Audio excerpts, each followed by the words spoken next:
Hello everyone, my name is John Mannion. I am doing the screencast on the Xbox One versus the Xbox One S. Starting with the Xbox One, which was originally released in Europe in November 2013, which means the console itself is actually only 3 years old at the time of this video. You might be aware that the console retailed for €499. That got you the console itself, one controller and one game, depending on what package you went for, and it also came with a Kinect.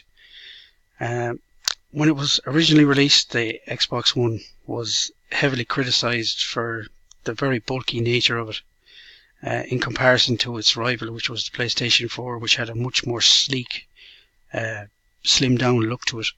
It came with a new controller, which meant you had to get new peripherals that wouldn't work from your 360. It had a new feel and look to it. It came with multiple operating systems, which allowed users to quickly navigate between playing games and other forms of media, such as Skype, Internet Explorer, or if you were just watching a movie. It also came with the Kinect 2.0. And the Kinect 2.0 comes with a high-definition webcam, which was very handy for using apps such as Skype. And it also had voice recognition, which allowed the user to navigate through different apps such as, like I said, Internet Explorer and Skype and games and movies using your voice alone. It also had gesture recognition, as you can see in the video here, and it allowed you to scroll through the navigation bar using your hand gestures, which was actually, it was pretty responsive, not completely successful, but quite responsive. So fast forward 3 years, and Microsoft have brought out the Xbox One S. Now, it didn't have the same look as the Xbox One. As you can see in the video, it comes in white as opposed to the traditional black Xbox One. It featured a new fully customizable controller, and which had Bluetooth in it, and for the first time it also came with a stand that allowed you to mount the console vertically. Although why you would want to mount the console vertically, I don't know. It's just a recipe for disaster. As you can see from the video, the Xbox One is much smaller than the Xbox. The Xbox One S is much smaller than the Xbox One, 40% smaller to be exact, and the power supply is built inside the console itself. So it eliminated the need for a large, bulky power supply lead. The Xbox One also offered 4K upscaling of games, a feature that was non-existent on the Xbox One. You had 1080p, but as far as 1080p versus 4K, there's no comparison.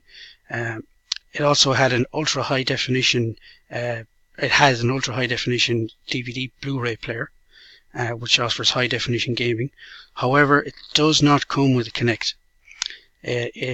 The Xbox One had a dedicated Kinect port built at the back of it, which you could connect directly to it, and it didn't take up one of your USBs, whereas the Xbox One S, if you want to connect to Kinect to it, you have to use one of the USBs provided.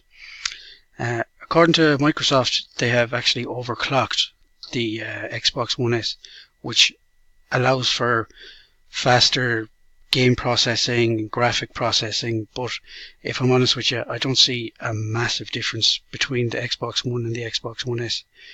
We look forward to the future now, and we see in the video here that was released during Microsoft's E3 expose, where they announced Project Scorpio, and they said that Project Scorpio is literally going to be the most powerful gaming console ever. It's going to feature an absolutely whopping 8-core AMD processor and boast a staggering 6 teraflops of graphical performance. It will support 4K gaming and virtual reality, which seems to be the way gaming is going these days, with the release of the PS4 Pro with the virtual headgear.